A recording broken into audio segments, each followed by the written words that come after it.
Bismillahirrahmanirrahim. Assalamualaikum warahmatullahi wabarakatuh.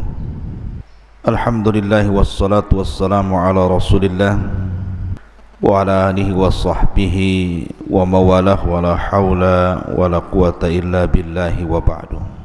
Qala Allahu azza wa jal, ya ayyuhalladzina amanu taqullaha haqqa tuqatih wa la tamutunna illa wa antum muslimun. Amma ba'du, ma'asyiral muslimin.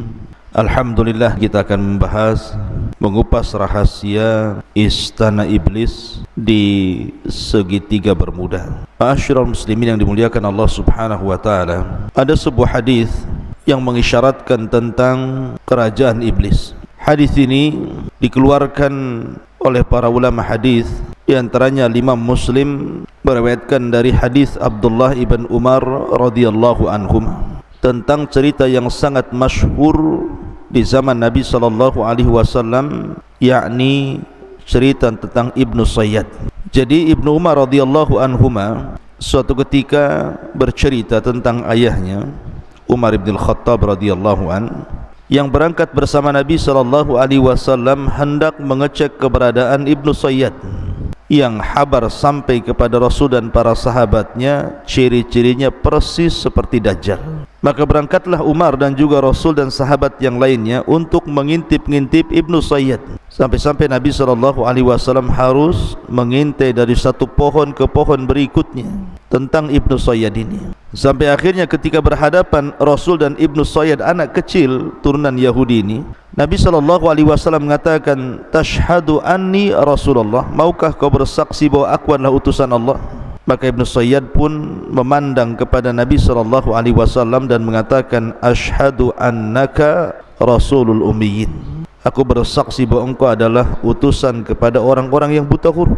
Tiba-tiba Ibnu Sayyad membalik pertanyaan, atashhadu anni Rasulullah, apakah engkau juga mau bersaksi saya ini utusan Allah? Maka Nabi SAW terkejut dan mengatakan, amantu billahi wa bi rasulih, aku hanya beriman kepada Allah dan Rasulnya. Kemudian Nabi SAW bertanya, ma tara ya Ibnu Sayyad, ma tara, wahai Ibnu Sayyad, apa yang kau lihat? Karena Nabi SAW melihat bahwa Ibnu Sayyad ini berkomat kamit. Tiba-tiba kemudian Ibnu Sayyad mengatakan, ara arsyan alal mah, aku melihat ada singgasana di atas air. Maka Nabi SAW menjawab, dzaka arsyu iblis alal bahri, itulah singgasana iblis yang ada di atas lautan. Kemudian Rasul SAW mengatakan lagi, wa ma tara, dan apa yang kau lihat lagi wahai Ibnu Sayyad? Maka Ibnu Sayyad mengatakan, ara sadiqina wa kadzaban, aku melihat banyak orang-orang yang jujur dan para pendusta.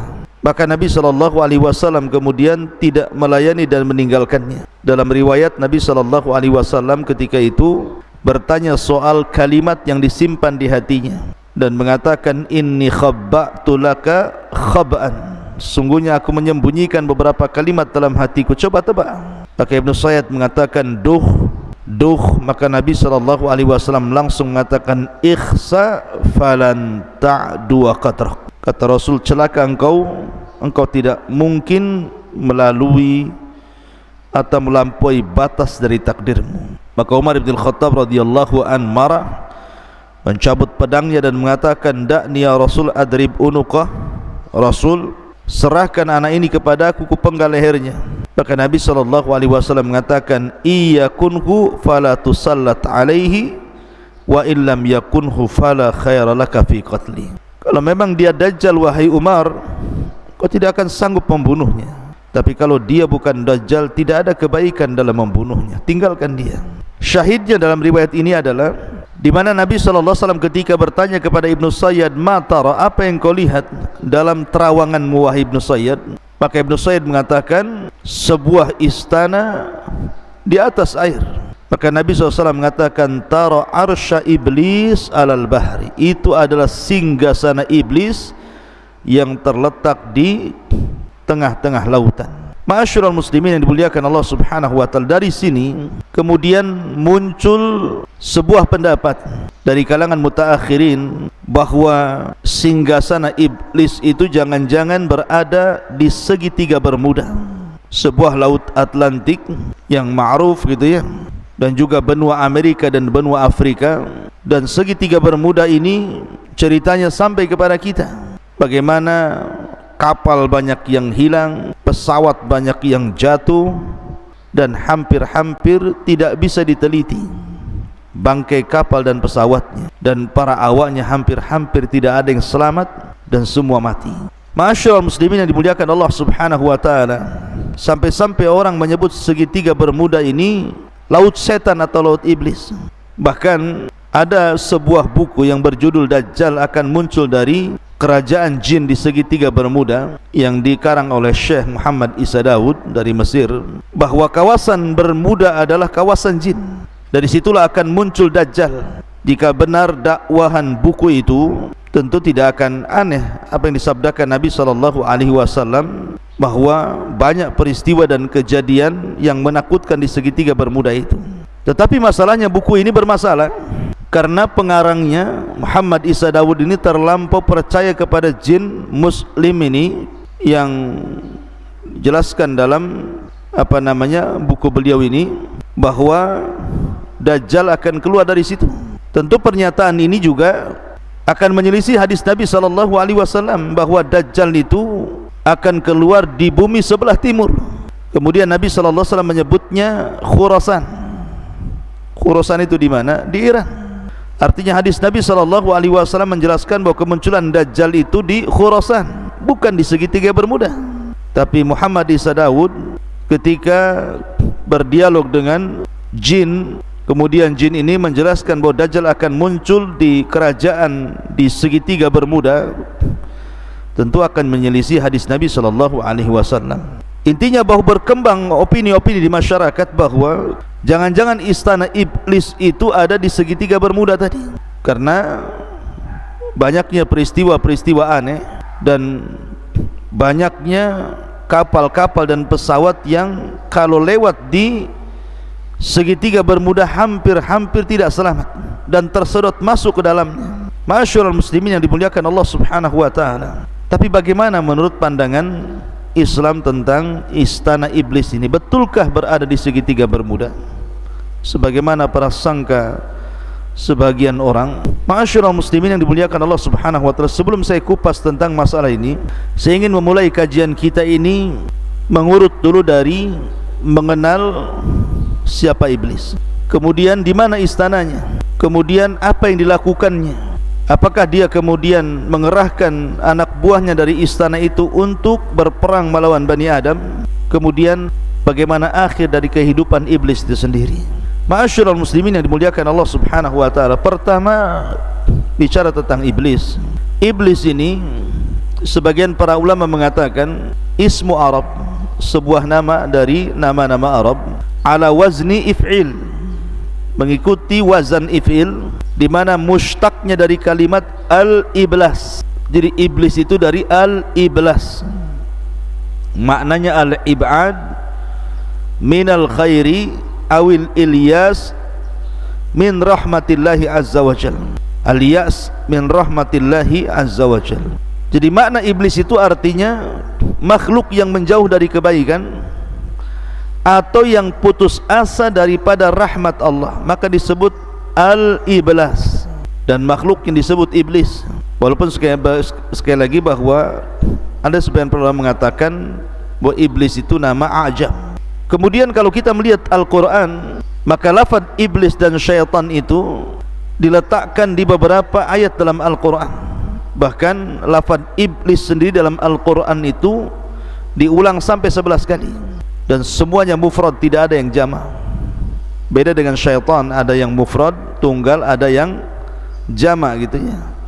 Yang mufrad sekitar 70 kali terulang-ulang dalam Al-Quran, yang jama' sekitar 18 terulang-ulang dalam Al-Quran. Ma'asyiral muslimin yang dimuliakan Allah Subhanahu wa ta'ala, lalu kenapa disebut iblis? Jadi ketika iblis ini dia mengumumkan bahwa dia sudah putus asa dari rahmat Allah Subhanahu wa ta'ala karena perbuatan dia sendiri. Ketika Allah Subhanahu wa ta'ala memerintahkan dia sujud kepada Adam, kemudian dia enggan bahkan sombong. Akhirnya kemudian Allah subhanahu wa ta'ala usir dia dari langit, dari surga menuju bumi, dan dia pun meminta kepada Allah subhanahu wa ta'ala tangguhan sampai hari dibangkitkan. Maka Allah subhanahu wa ta'ala kemudian mengabulkan permintaan iblis, dan ketika Allah subhanahu wa ta'ala mengabulkan permintaan iblis bahwa dia tidak akan mati sampai hari dibangkitkan, dari sinilah iblis mulai jahat dan melampaui batas, sehingga dia mengatakan fabi izzatika la ughwiyannahum ajma'in illa ibadaka minhumul mukhlasin, karena kemuliaanmu ya Rabb, aku akan sesatkan mereka semuanya kecuali hamba-hambamu yang ikhlas. Dan Allah subhanahu wa ta'ala mengatakan wa inna alaika la'nah ila yaumiddin qala rabbi fa'angdirni ila yaumi yub'atsun qala fa innaka minal mungdharin ila yaumil waqtil ma'lum. Dan bagimu wahai iblis laknat sampai hari dibangkitkan. Maka iblis mengatakan, ya Rabb, tangguhkanlah diriku sampai hari dibangkitkan manusia. Maka Allah subhanahu wa ta'ala mengatakan, engkau termasuk orang-orang yang akan dibiarkan hidup sampai hari yang ditentukan. Lah Ibnu Katsir rahimahullahu ta'ala menyebutkan bahwa ketika iblis ini dia putus asa daripada rahmat Allah subhanahu wa ta'ala sehingga dia diusir dari sorga, maka dari situlah dia semakin jahat. Maka ketika itulah dia disebut iblis, karena dia diambil dari kata ablas, makhluk yang berputus asa dari rahmat Allah subhanahu wa ta'ala. Lah apakah iblis ini bagian daripada para malaikat ataukah dia bagian daripada bangsa jin?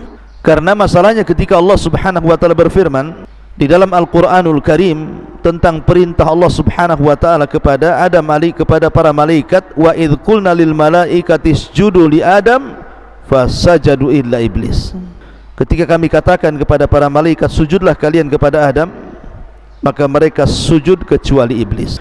Ulama mengatakan bahwa mustathna illa, kecuali atau pengecualian dalam bahasa Arab itu harus bersambung antara lafaz setelah dengan lafaz sebelumnya. Maknanya ketika Allah subhanahu wa ta'ala perintahkan para malaikat untuk sujud kecuali iblis, iblis itu bukan bangsa lain, tetapi maksud masuk daripada bangsa malaikat. Itu dalam tatanan bahasa Arab seperti itu. Ada mustathna minhu. Jadi lafaz pengecualian itu harus masuk pada yang dikecualikan, bukan di luar yang dikecualikan. Ketika Allah bicara tentang malaikat, berarti iblis itu bagian daripada malaikat. Kemudian juga ayat Al-Quran yang mengatakan kana minal jin fa fasaqa an amri rabbih illa iblisa kana minal jin fa fasaqa an amri rabbih, kecuali iblis adalah bagian daripada jin yang berbuat fasik dari perintah Allah. Kalimat jin, bagi yang mengatakan jin dari kalangan malaikat, maka jin di sini artinya jannah. Sesuatu diambil dari kata-kata jan, itu artinya jannah. Karena dulu iblis ini khazanatul jannah, pembendaharaan sorga, maka diambil dari kata jan menjadi jin. Itu bagi pendapat yang mengatakan jin itu bagian daripada malaikat yang fasik dan kufur. Tapi pendapat yang kuat bahwa jin itu ataupun iblis itu bagian dari kalangan jin, bukan malaikat. Karena pengakuan iblis sendiri mengatakan ana khairum minhu khalaqtani min nar, aku lebih baik daripada Adam, kau ciptakan aku dari api. Sementara malaikat dari apa? Dari cahaya. Yang tercipta dari api itu ya jin. Sebagaimana hadis Nabi SAW, khuliqatil malaikatu min nur wa khuliqatil jan mim mariji min nar wa khuliqa adam mimma wusifa lakum. Diciptakan malaikat dari cahaya, diciptakan jin dari nyala api, dan diciptakan kalian sebagaimana yang disifatkan kepada kalian. Lah Allah subhanahu wa ta'ala mengatakan kinayah daripada perkataan iblis, ana khairum minhu khalaqtani min nar, aku lebih baik daripada Adam, kau ciptakan aku dari api. Dari sini menunjukkan bahwa iblis itu bagian daripada jin. Dan Allah mengatakan illa iblisa kana minal jin, kecuali iblis dia termasuk dari kalangan jin, dan itu pendapat dari banyak kalangan ulama seperti Syekhul Islam Ibn Taimiyah rahimahullahu ta'ala dan yang lainnya. Dan ingat, ada yang mengatakan bahwa iblis itu adalah abul jin, bapaknya jin, sebagaimana Adam abul bashar, bapaknya manusia. Dan ini sebagaimana disebutkan dalam tafsir At-Tabari dari Ibnu Abbas, Mujahid, Qatadah, Hasan Al-Basri dan yang lainnya mengatakan bahwa iblis itu adalah abul jin, bapaknya jin. Ma'asyiral muslimin yang dimuliakan Allah Subhanahu wa taala, adapun tugas iblis, karena dia sudah bersumpah akan menyesatkan Bani Adam, Al-Imam Ibnul Qayyim rahimahullah ta'ala sampai mengatakan bagaimana iblis itu mengatur strategi untuk menggoda manusia itu sampai membuat 6 marhalah, 6 cara, mulai daripada yang paling tinggi sampai kepada yang paling rendah. Yang pertama, membuat manusia kufur atau manusia menyekutukan Allah Subhanahu wa ta'ala. Kalau tidak bisa, maka yang kedua, manusia dibuat menyelisih sunnah Nabi SAW supaya terjerembab kepada perbuatan yang diada-adakan dalam agama. Bahasa hadis disebut bid'ah. Kemudian yang ketiga, kalau tidak bisa digoda seperti itu, maka dia akan membuat strategi selain bagaimana manusia itu terjerumus kepada dosa besar. Kalau tidak bisa juga, maka masuk pada marhalah yang keempat, maka manusia akan dijerembabkan ke dalam dosa kecil. Kalau tidak bisa juga, maka masuk pada marhalah yang kelima, disibukkan dengan perkara-perkara mubah, sehingga dilupakan dari ibadah karena sibuk melakukan perkara-perkara mubah. Kemudian yang terakhir, kalau tidak bisa juga disibukkan dengan perkara-perkara mubah, maka akan disibukkan melaksanakan yang tidak afdol dan meninggalkan yang afdol. Begitulah khutuwati syaitan, langkah-langkah setan. Makanya kenapa Allah Subhanahu wa ta'ala selalu memberikan nasihat kepada kita agar jangan mengikuti langkah-langkah syaitan. Allah berfirman, alam ahad ilaikum ya bani adam alla ta'budu syaitan innahu lakum aduwwum mubin. Bukankah sudah kukatakan kepada kalian wahai anak Adam, jangan menyembah syaitan karena syaitan itu musuh kalian yang nyata. Bahkan Allah Subhanahu wa ta'ala melarang kita untuk menjadikan syaitan-syaitan itu, iblis-iblis itu teman kita. Wa man yattakhidhi syaitan waliyan min dunillah faqad khasira khusranan mubina ya'iduhum wa yumannihim wa ma ya'iduhumus syaitanu illa ghurura. Barang siapa yang mengambil syaitan sebagai temannya dari selain Allah, maka dia telah melakukan kerugian dengan kerugian yang nyata. Syaitan itu hanya menjanjikan dan angan-angan kosong, dan tidaklah janji-janji mereka kecuali dusta belaka. Ma'asyiral muslimin yang dimuliakan Allah Subhanahu wa ta'ala, salah satu strategi syaitan itu adalah di pagi hari, maka syaitan selalu menancapkan singgasananya. Di pagi hari, pagi-pagi buta itu, syaitan akan menancapkan singgasananya di tengah lautan. Lah, dan itu diisyaratkan dalam sebuah hadis Nabi SAW. Terdapat dalam Sahih Muslim dari Nabi SAW, dia bersabda, inna iblisa yada'u arsyahu alal ma. Sesungguhnya iblis setiap pagi itu meletakkan singgasananya di atas lautan, supaya dia ingin seolah-olah menandingi arsy Allah Subhanahu wa ta'ala. Kita bahwa arsy Allah Subhanahu wa ta'ala, singgasana Allah Subhanahu wa ta'ala itu berada di atas air kan. Tapi tentu Allah Subhanahu wa ta'ala tidak bersemayam di atas arsy, tidak, dia di atas ketinggian. Ya, karena kalau diartikan bersemayam itu artinya seolah-olah Allah Subhanahu wa ta'ala duduk di atas arsy, tidak. Allah itu jauh daripada makhluknya, dia di atas arsy lagi. Lah karena Allah Subhanahu wa ta'ala meletakkan arsy di atas air, maka iblis pun ingin membuat singgasananya di atas lautan, di atas air, seolah-olah kononnya ini ingin menyamai Allah Subhanahu wa ta'ala ketika meletakkan arsy di atas air. Begitulah sombongnya iblis. Summa yab'atsu saraya. Kemudian mulailah dia mengutus prajurit-prajuritnya, tentara-tentaranya untuk menggoda anak Adam. Fa'adnahum minhu manzilatan a'dhamu fitnatan. Maka yang paling dekat kedudukannya dengan iblis adalah yang paling besar fitnahnya. Yaji'u ahaduhum, setelah kemudian iblis di pagi hari mengatur strategisnya, kemudian memerintahkan para tentaranya untuk menggoda anak Adam dimanapun berada. Setelah kemudian satu hari mereka menggoda anak Adam, maka kemudian mereka pun mulai pulang dan melaporkan hasil apa yang mereka lakukan terhadap manusia. Yaji'u ahaduhum fayaqulu fa'altu kadza wa kadza. Wah iblis, aku sudah melakukan ini dan itu, sehingga orang itu berdusta, orang itu tidak sholat, orang itu berghibah, orang itu minum khamar, orang itu berzina, orang itu, dan begitu seterusnya melakukan kezaliman. Tapi iblis mengatakan, ma sana'ta syai'a, kau belum berbuat apa-apa.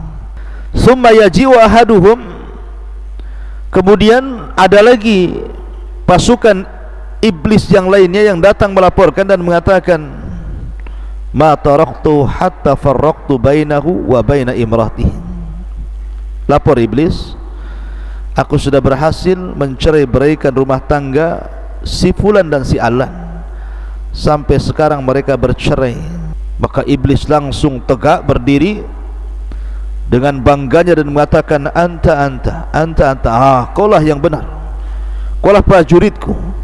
Kemudian diambilnya piala yang ada di atas kepalanya, kemudian diletakkan di anak buah yang berhasil mencerai-beraikan rumah tangga ini.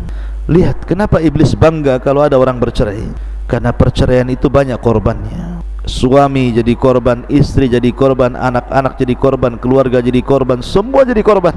Maka iblis pun bahagia, dipeluknya orang tentaranya yang berhasil mencerai-beraikan suami istri dan mengatakan, anta, engkaulah. Kemudian dia melepaskan piala di atas kepalanya dan diletakkan di atas kepala jin yang berhasil mencerai-beraikan suami istri itu. Ma'asyiral muslimin yang dimuliakan Allah Subhanahu wa taala.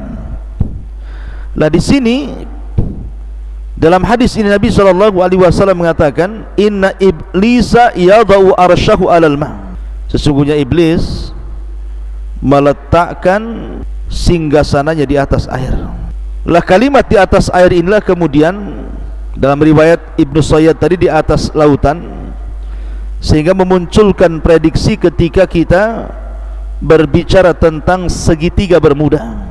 Segitiga bermuda yang berada di antara Laut Atlantik, benua Amerika dan benua Afrika. Kenapa kemudian muncul prediksi bahwa jangan-jangan istana yang dimaksud dalam hadis itu adalah istana yang diletakkan oleh iblis di segitiga bermuda? Karena ada yang mengatakan bahwa segitiga bermuda ini adalah pertemuan antara laut panas dan laut dingin. Laut panas dan laut dingin. Dan dalam sebuah hadis Nabi sallallahu alaihi wasallam, ketika Nabi sallallahu alaihi wasallam menjelaskan tentang bayangan matahari, kata Nabi sallallahu alaihi wasallam sebagaimana dikeluarkan Imam Ahmad, naha an yujlasa baina dhahhi wa dhilli. Nabi SAW melarang untuk duduk di antara sinar matahari dan di antara bayang-bayang sebuah benda.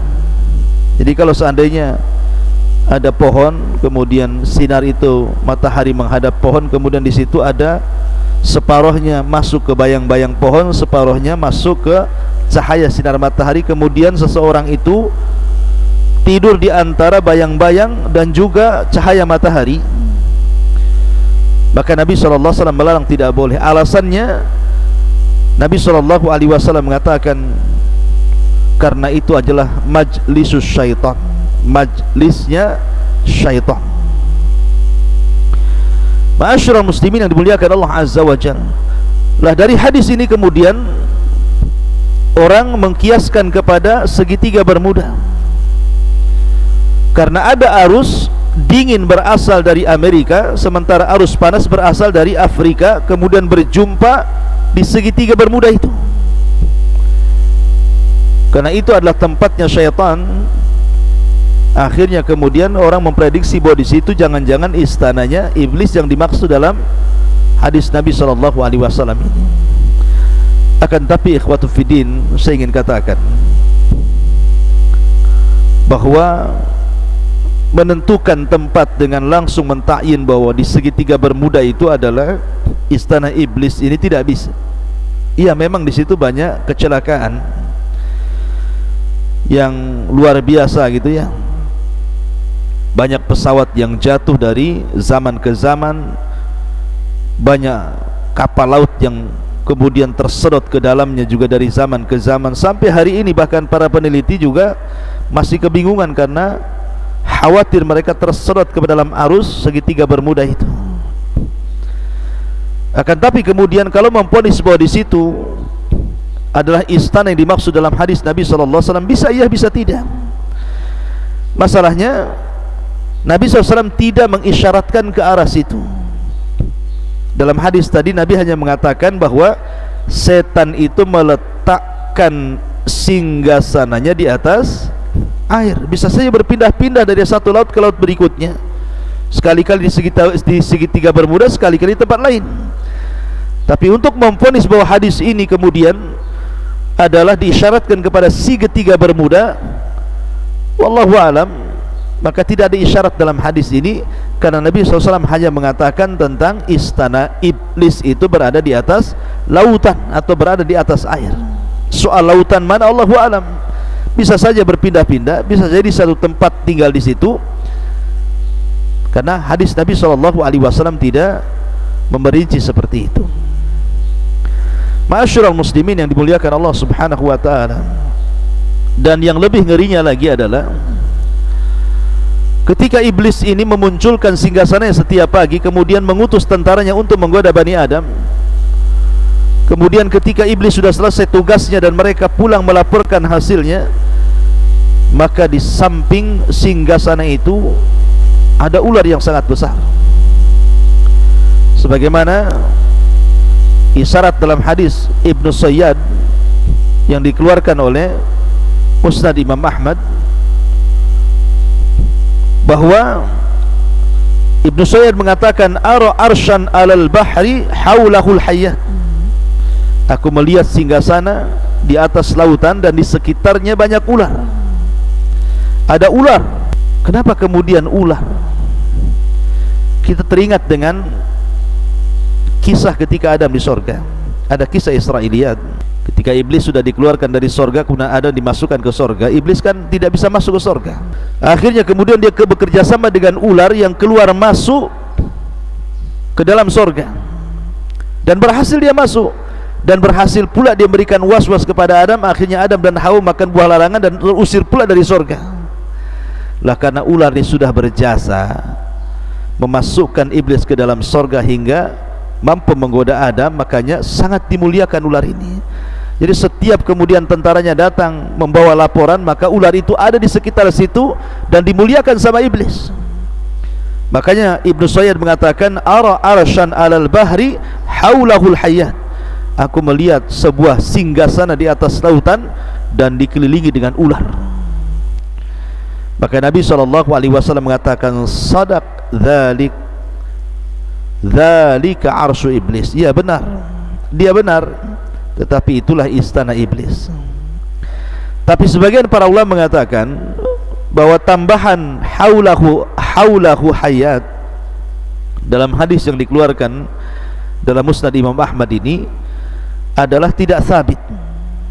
Jadi lafaz yang sahih yang sampai kepada Nabi hanyalah kata-kata ara arsyan alal bahri. Berkata Ibnu Sayyad itu, saya melihat singgasana di atas lautan. Adapun tambahan haulahul hayat, di sekelilingnya banyak ular, maka itu tambahan yang tidak sabit, yang tidak tetap bagian daripada hadis Nabi SAW. Wallahu alam tentang masalah singgasana iblis ada di lautan mana gitu, apakah di segitiga Bermuda atau di tempat yang lainnya, karena tidak ada isyarat yang jelas tentang masalah ini. Ya bisa iya bisa tidak gitu ya, tapi yang jelas kita yakini bahwa setiap hari iblis menancapkan istananya di tengah lautan, lautan mana terserah gitu ya, kemudian mengutus tentara-tentaranya berusaha menggoda anak Adam, sampai akhirnya iblis merasa senang apabila tentaranya membuat cerai-berai suami istri dan meletakkan piala di atas kepalanya dan mengatakan anta sambil memeluknya. Wallahu a'lam bishawab. Mudah-mudahan ada manfaatnya. Subhanallah bihamdika asyhadu an la ilaha illa anta astaghfiruka wa atubu ilaik. Allahu ta'ala alam. Assalamualaikum warahmatullahi wabarakatuh.